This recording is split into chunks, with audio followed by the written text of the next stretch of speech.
ونعوذ بالله من شرور أنفسنا ومن سيئات أعمالنا من يهده الله فلا مضل له ومن يضلله فلا هادي له وأشهد أن لا إله إلا الله وحده لا شريك له وأشهد أن محمدا عبده ورسوله ثم أما بعد.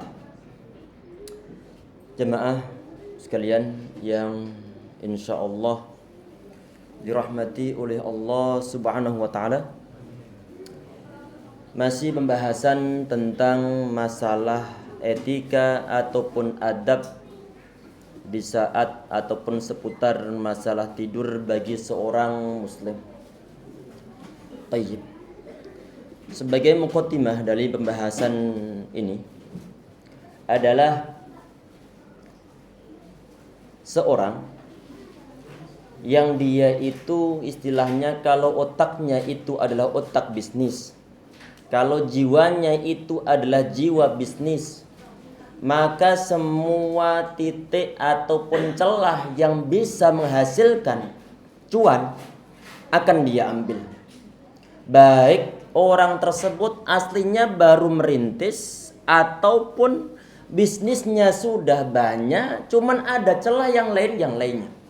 Sampai masalah bencana pun di saat menimpa sebagian di antara orang, akan dia cari celah bagaimana keadaan bencana tersebut menghasilkan suatu pundi-pundi uang. Itu adalah kalau jiwanya adalah jiwa bisnis. Keyakinan dia, pokoknya nanti asalkan dia telateni ataupun dia geluti seriusin, nanti akan menghasilkan suatu penghasilan. Tayyib. Itu adalah kalau jiwa orang tersebut itu adalah jiwa bisnis, sehingga semua celah akan dia manfaatkan. Tentunya kita nggak pengen bicara tentang masalah bisnis kesana. Cuma kita ingin membuat suatu analogi tentang masalah apa? Tentang masalah suatu keadaan yang seharusnya bisa dimanfaatkan oleh setiap individu muslim tentang masalah penghasilan yang berupa pahala dari Allah Subhanahu wa taala. Karena pada hakikatnya umat manusia dia dicipta oleh Allah Subhanahu wa taala untuk beribadah kepada Allah Subhanahu wa taala. Kalau hakikatnya adalah untuk beribadah kepada Allah Subhanahu wa taala, tentunya setiap detik pengen kita gunakan untuk mendapatkan pahala sebesar-besarnya dari Allah Subhanahu wa taala.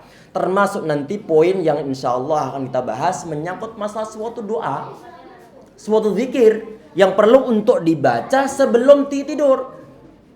Nanti menyangkut masalah ayat kursi, menyangkut masalah akhir surat Al-Baqarah, menyangkut masalah al-mu'awwidzatain ataupun zikir-zikir ataupun doa yang lainnya.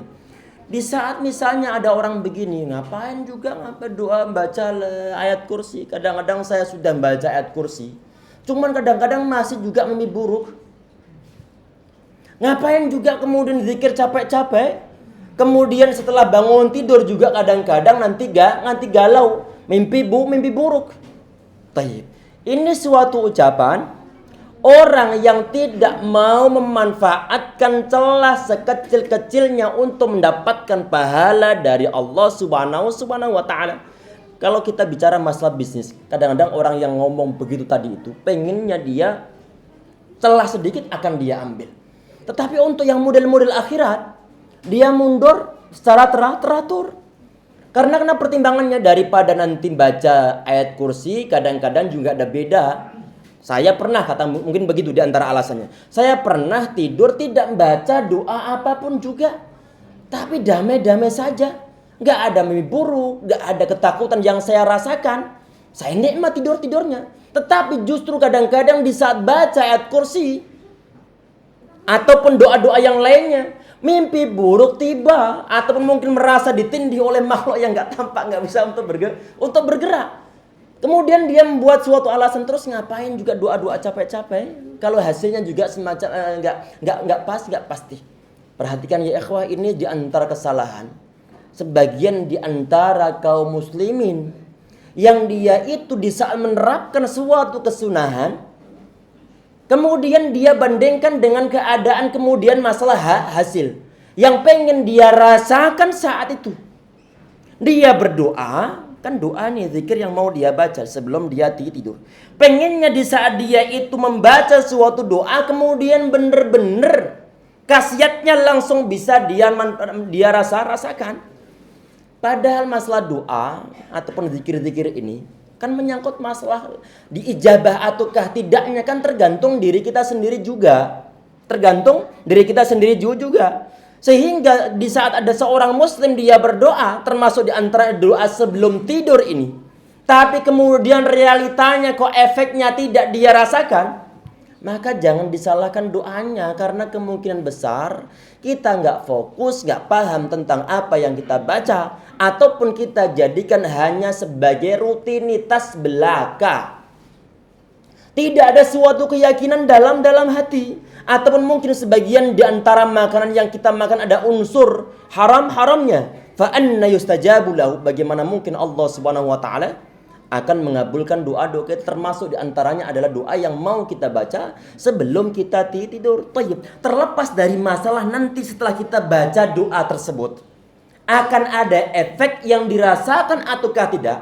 Tetapi yang perlu untuk diingat ya ikhwas sekalian, di saat kita baca suatu zikir yang berdasarkan hadis-hadis yang sahih, ataupun baca suatu doa yang berdasarkan hadis-hadis yang sahih, perhatikan, berarti saat itu kita sedang melaksanakan suatu kesunahan.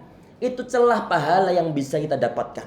Terlepas dari masalah nanti apakah ini doa atau zikir ini akan ada efeknya ataukah tidak ada efek-efeknya. Memang realitanya kadang-kadang kita berdoa, tapi mimpi buruk masih datang juga.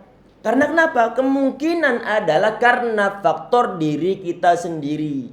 Zikirnya ataupun doanya hanya dijadikan sebagai rutinitas dan tidak mikir tentang masalah khusyuan, tentang masalah keyakinan dalam hati. Tidak mikir juga masalah makanan yang kita makan halal ataukah tidak, pakaian yang kita pakai halal ataukah tidak. Sehingga jangan salahkan doanya, jangan salahkan lafaz zikirnya, tetapi adalah perlu untuk koreksi diri kita pribadi. Perbaiki diri kita, berusaha untuk mengumpulkan segala faktor yang bisa untuk menjadi pengijabahan doa. Perlu untuk kita usahakan. Tayyib. Berarti di saat seorang hamba dia itu berdoa ataupun berzikir, udah zikir saja. Sambil berusaha memperbaiki kualitas zikir kita, termasuk adalah doa-doa yang mau kita baca sebelum kita tidur. Sehingga jangan dibandingkan, kadang-kadang kita berdoa malah mimpi buruk, di saat nggak berdoa malah damai-damaian saja saat bangun tidur. Ini adalah suatu kesalahan fatal bagi sebagian di antara kaum muslimin. Dia itu tidak mau manfaatkan peluang sekecil-kecilnya untuk mendapat suatu pahala dari Allah Subhanahu wa taala. Minimal keberkahan dari kesunahan. Minimal keberkahan dari suatu kesunahan. Baik, sekarang perhatikan. Kita sampai di poin yang ke-8. Ini kenapa kok kita berikan suatu muqaddimah terlebih dahulu tentang masalah apa? Tentang masalah keadaan sebagian orang. Karena ada sebagian di antara orang nggak mau baca doa ini, nggak mau baca zikir-zikir ini karena tentu pertimbangannya baca zikir tapi kadang-kadang masih juga mimpi buruk. Baca zikir kadang-kadang tahu-tahu malam harinya kemudian rumahnya terjadi suatu kebakaran ataupun yang lain sebagainya. Sehingga tadi itu muqaddimah perlu untuk kita sampaikan. Sekarang kita perhatikan di sini. Ini adalah poin yang ke-8. Qiraatu ayatil kursi wa khatimatu surat atau khatimati suratil Baqarah.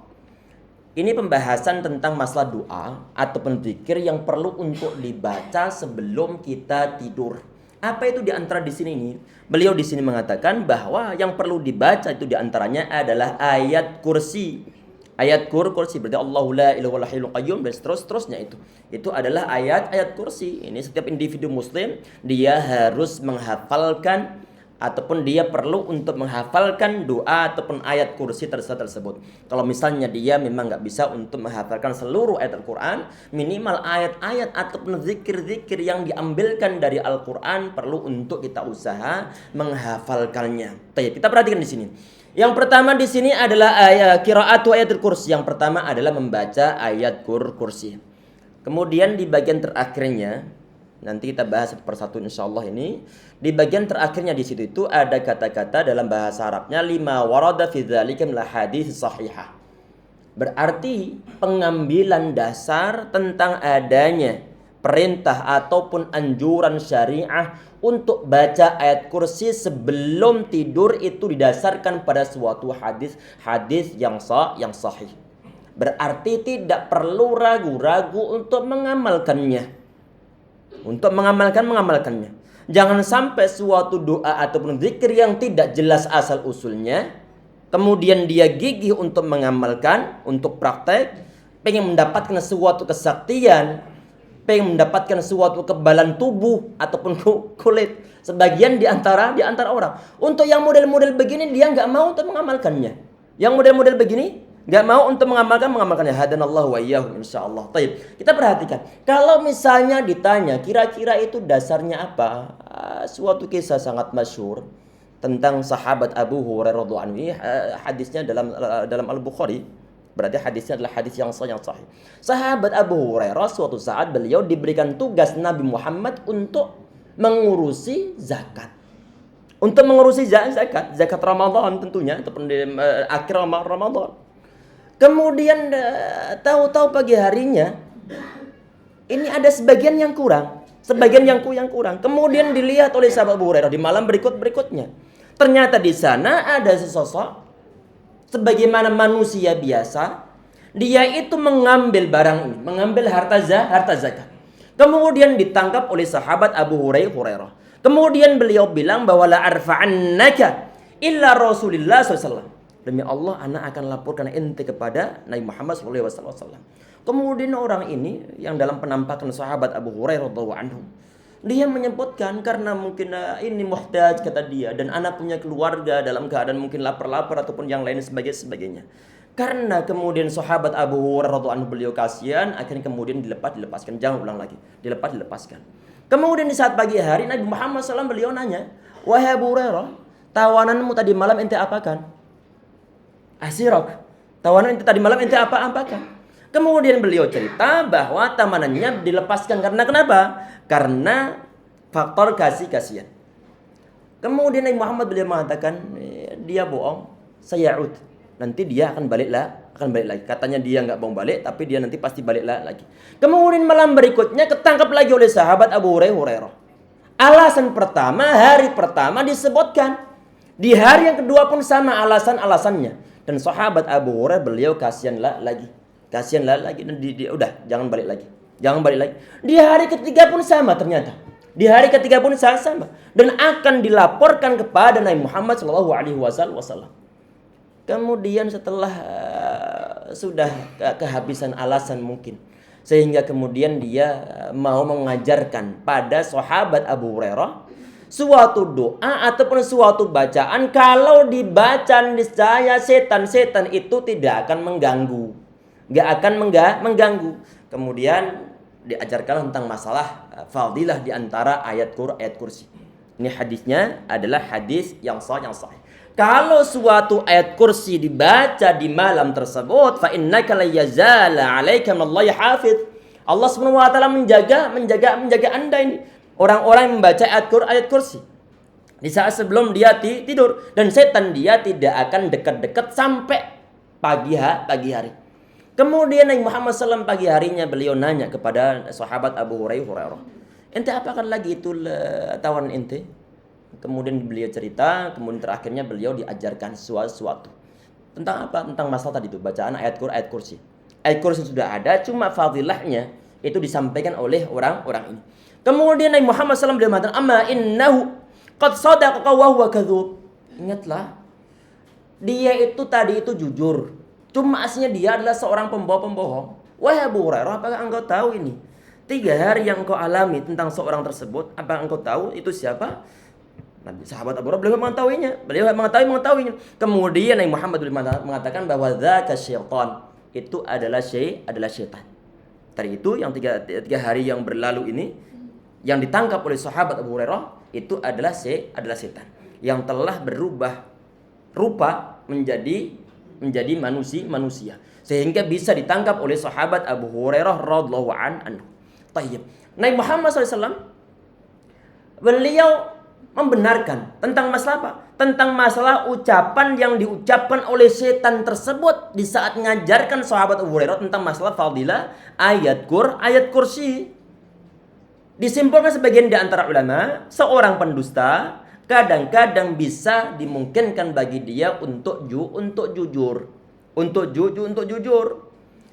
Ini kan peristiwa terjadi di zaman Nabi Muhammad SAW. Gak terjadi zaman-zaman setelahnya.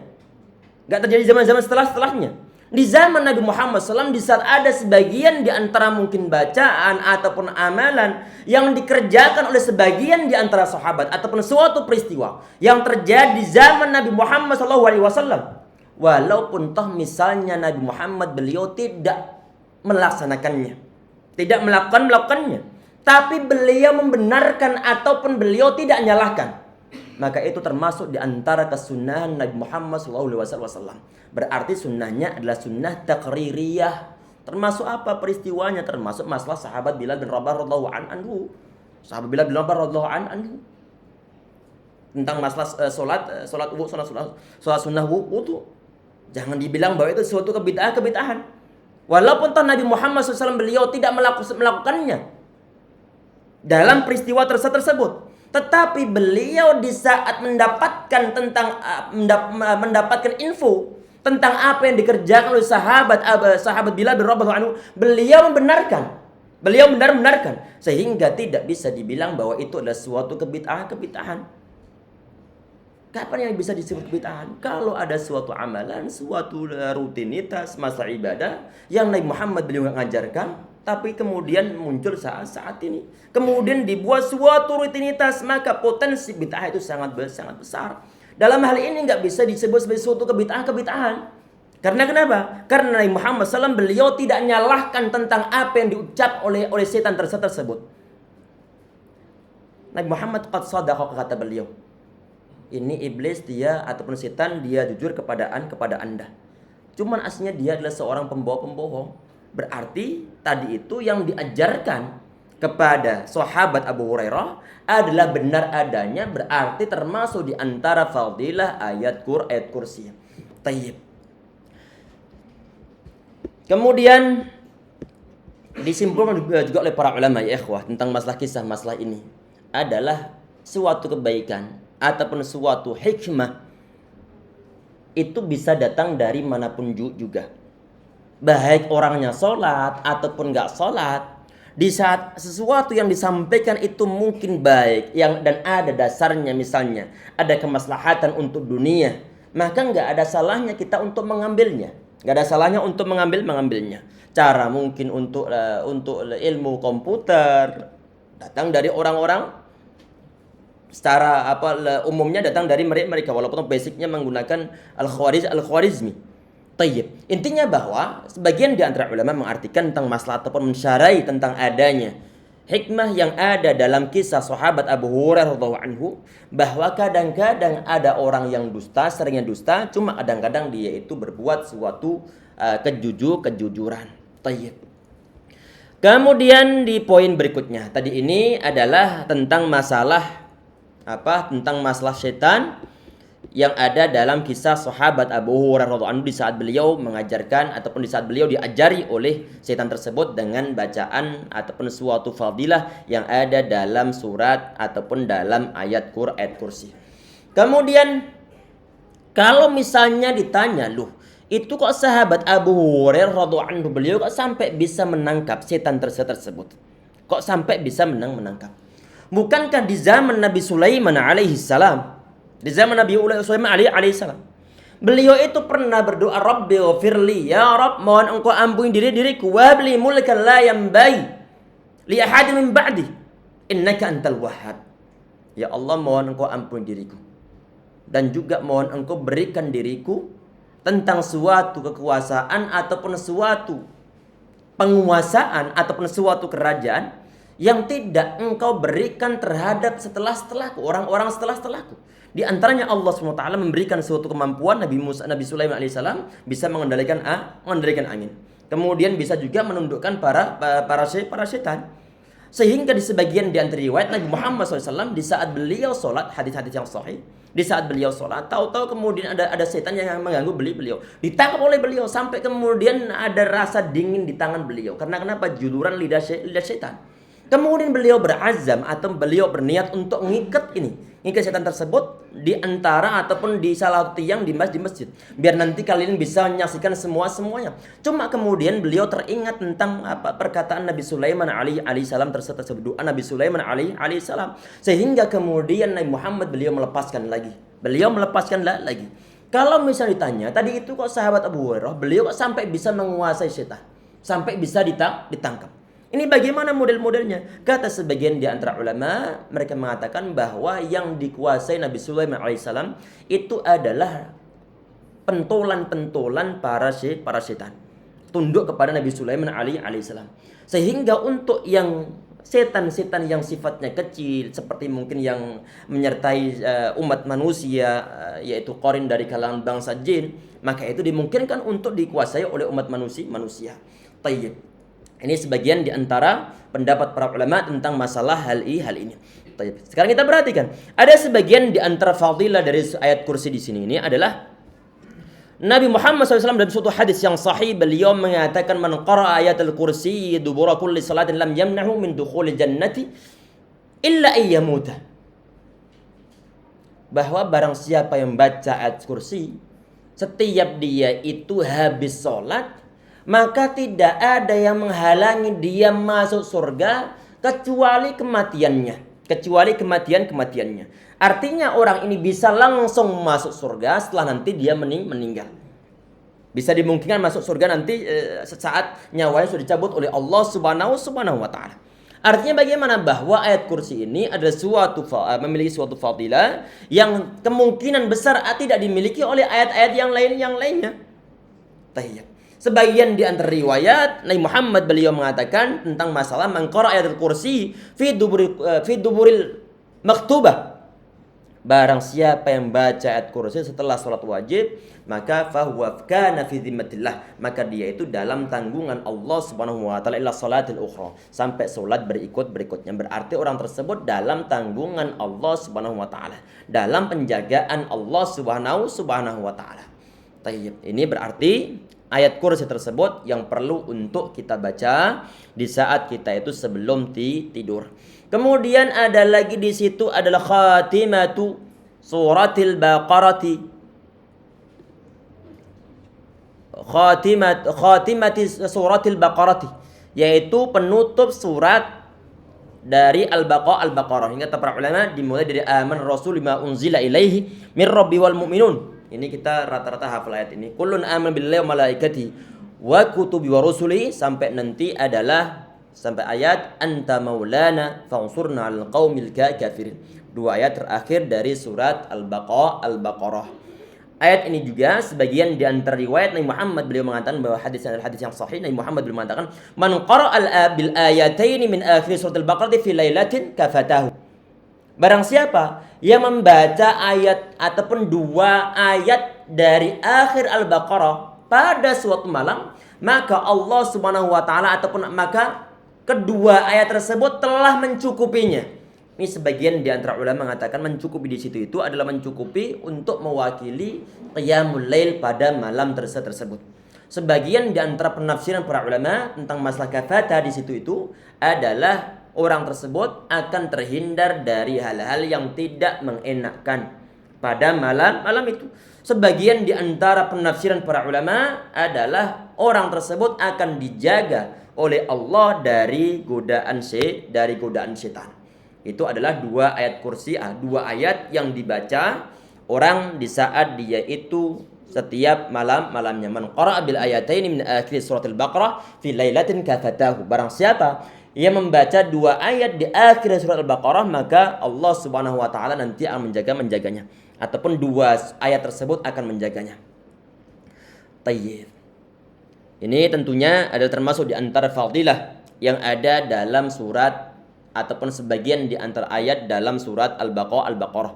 Dan yang perlu diketahui ya ikhwah sekalian, insyaallah dirahmati oleh Allah SWT, tidak semua ayat ataupun semua surat dalam Al-Quran ada fadilah tersendiri. Gak semua ada. Sehingga berhubung gak semua ada, kadang-kadang muncul adanya suatu hadis-hadis yang maudhu' ataupun hadis-hadis yang palsu tentang adanya fadilah dari suatu surat. Intinya bahwa kalau misalnya ada suatu hadis yang sahih tentang fadilah suatu surat, maka bisa kita amalkan. Kalau seandainya nggak ada, maka berusaha untuk mencari yang ada. Kalau seandainya memang ada, tetapi rata-rata tentang adanya ayat dari Al-Quran ataupun surat dari Al-Quran tidak memiliki suatu fadilah tertentu.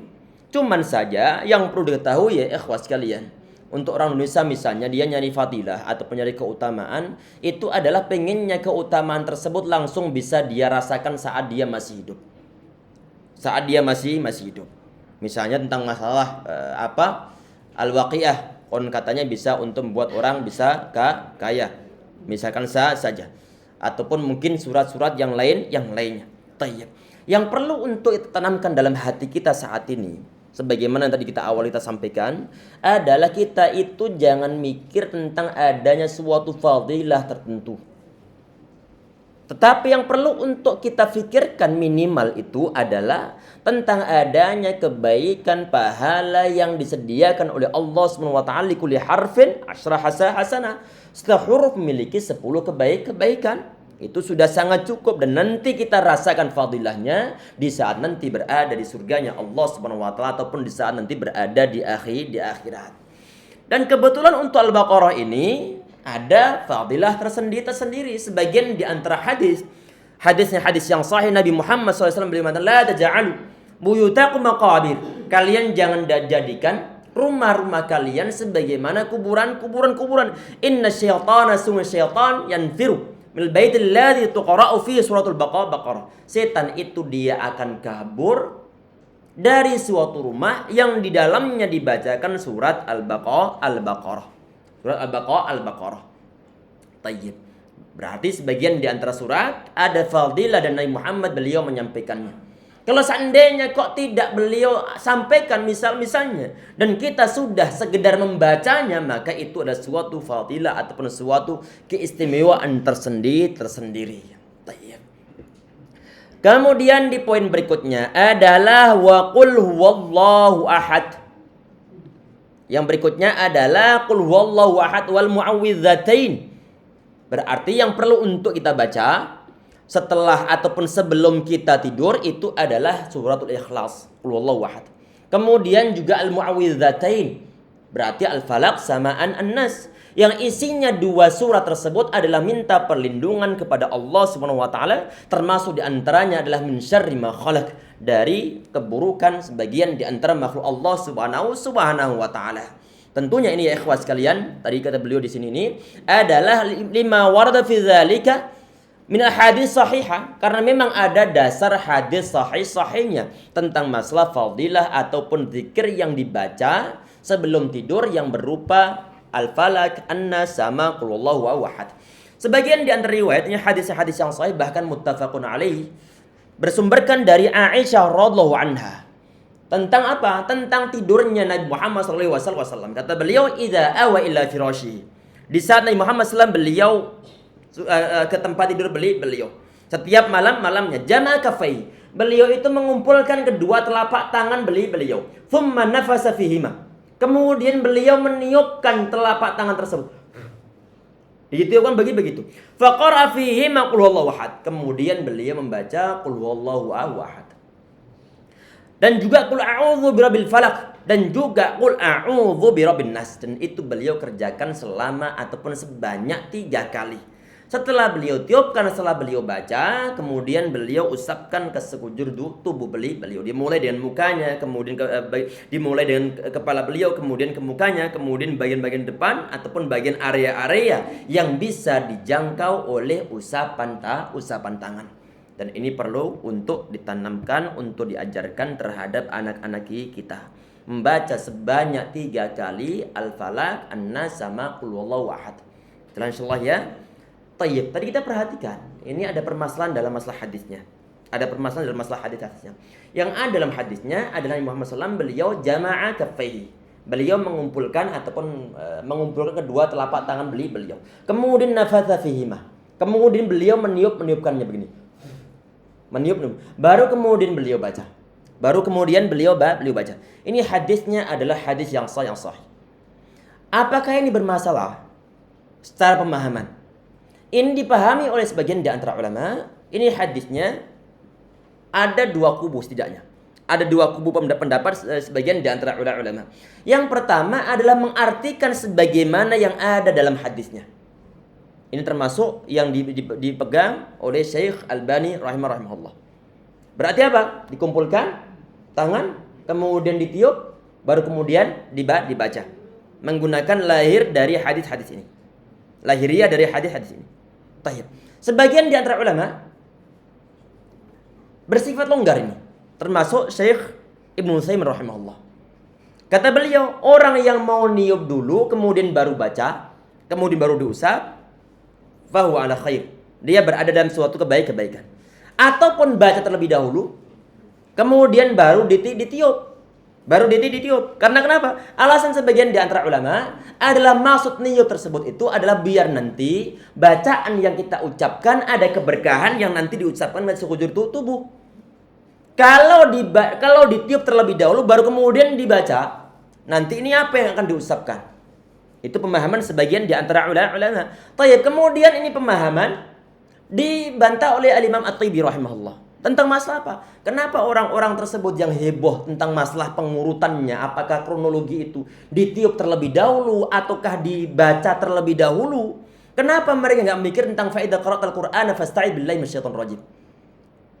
Tentang ayat firman Allah SWT, fa'idah qara'atal Qur'an, kalau engkau telah baca Al-Quran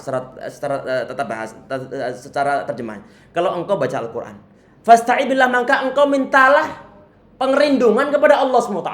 Para ulama mengartikan adalah isti'adzah terlebih dahulu, baru kemudian baca Al-Quran. Bukan baca Al-Quran baru kemudian a'udzubillahi minasyaitonir rajim. Paham? Jadi sebagaimana yang ada dalam hadis tersebut, Nabi Muhammad SAW beliau baca terlebih dahulu baru kemudian beliau tiupkan. Cuman bahasa yang digunakan adalah kebalik ataupun dibalik. Tayyib. Tadi intinya, itu adalah ini yang paling nyaman adalah mau mendahulukan bacanya ataukah mau mendahulukan niupnya, masing-masing bisa diambil dalil.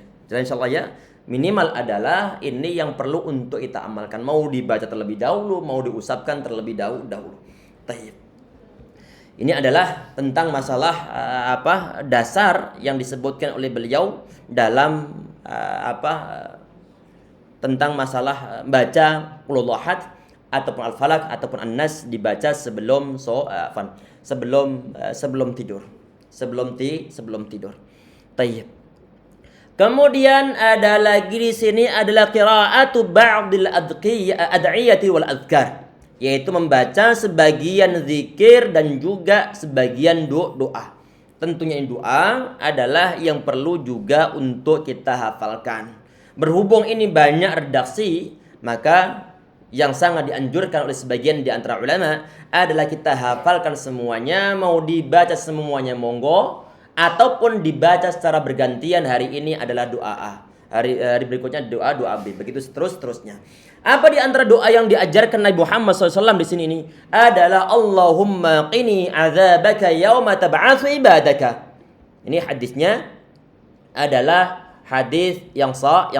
Allahumma qini azabaka yauma tab'atsu ibadaka. Ya Allah, mohon engkau pelihara diriku, mohon engkau jaga diriku dari apa? Dari azabmu. Yauma tab'atsu ibadaka, pada hari engkau membangkitkan semua hamba-hambamu. Di sini ya ikhwas sekalian, ini Nabi Muhammad SAW, beliau kan qad ghufira lahu ma taqaddama min dzambihi wa ma ta'akhkhar. Dosa-dosa beliau baik yang lampau ataupun yang masa yang akan datang di zaman beliau semua diampuni oleh Allah Subhanahu wa taala. Ternyata beliau di saat tidur masih juga menggunakan doa ini. Padahal beliau sudah jamin masuk surga. Yang kita dijamin juga enggak ini. Kita masih tanda tanya ini, aduh, kita banyak maksiat, walaupun toh kelihatannya luarnya kita Masya Allah solehnya bukan main, tapi kita mengetahui kualitas ibadah kita kepada Allah SWT, kita mengetahui kemaksiatan yang kita kerjakan, mungkin masalah hati, masalah penglihatan, ataupun yang lain sebagainya. Tetapi untuk doa ini kadang-kadang kita minta kepada Allah SWT. Sehingga ini perlu untuk kita hafalkan, kemudian perlu untuk kita baca sebelum tidur, sehingga tidak hanya Bismikallahumma amutu wa ahya saja, tapi di sini ada yang perlu untuk juga yang dibaca Allahumma qini azabaka yauma tab'atu ibadaka. Ya Allah, peliharalah aku dari azabmu pada hari engkau membangkitkan para hamba-hambamu. Sebagian di antara riwayat ini adalah yauma tajma'u ibadaka. Itu pun hadisnya hadis yang sahih. Jadi Allahumma qini min azabika, ya Allah mohon engkau jaga atau pelihara diriku dari azabmu, dari azabmu. Yauma tajma'u ibadaka, pada hari yang mana engkau mengumpulkan semua hamba-hambamu. Artinya sama nanti, baik yang tajma'u ibadaka ataupun yauma tab'atsu ibadaka, makhluk Allah Subhanahu wa taala itu nanti saat dikumpulkan, mereka pun akan dikumpulkan saat mereka dibangkitkan oleh Allah SWT, mereka pun nanti akan dikumpulkan oleh Allah SWT di padang mahsyar. Sehingga secara arti nggak jadi masalah, dan juga secara riwayat hadisnya juga hadis yang sahih. Yauma tajma'u ibadaka. Kemudian di antara doa yang bisa dibaca ini adalah yang andalan kita adalah Bismikallahumma amutu wa ahya, dengan menyebut namamu ya Allah aku mati dan juga aku hidup. Ini yang sering kita baca.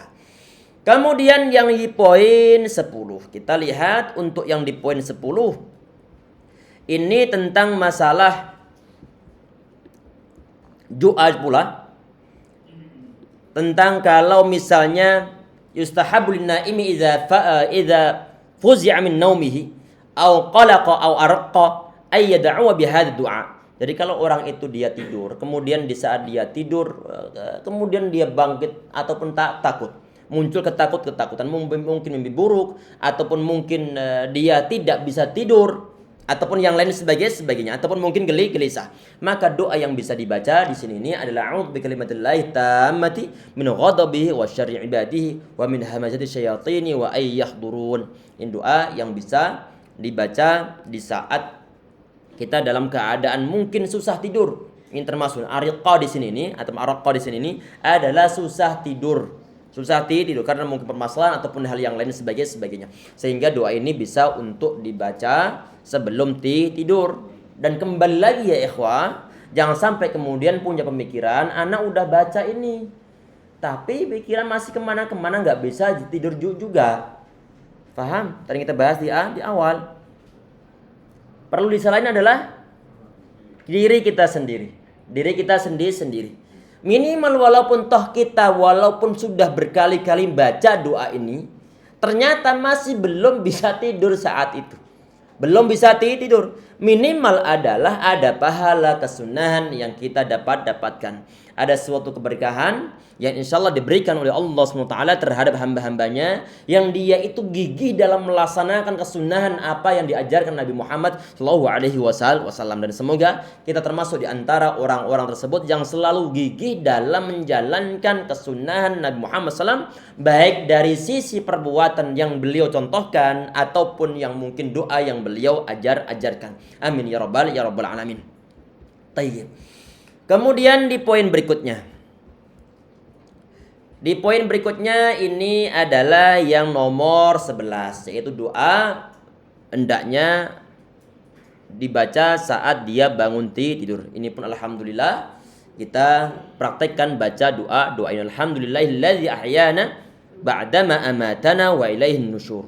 Segala puji bagi Allah yang telah menghidupkan kami. Ba'dama amatana, setelah dia itu mematikan ataupun setelah kami dimatikannya. Dimatikan bagaimana? Karena tidur itu adalah untuk roh manusia diambil sementara oleh Allah Subhanahu wa taala. Ada sebagian di antara orang yang meninggal di saat dia tidur, berarti diambil rohnya, kemudian ma'assalam tinggal.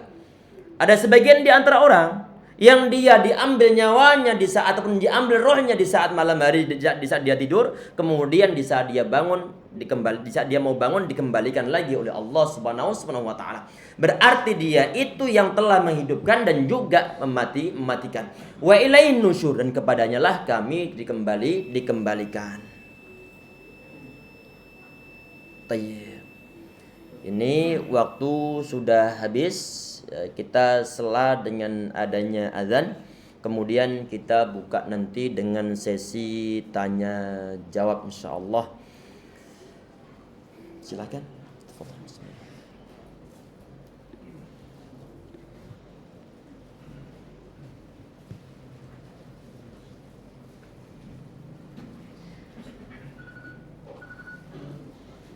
Allahu Akbar, Allahu Akbar, Allah. Allah.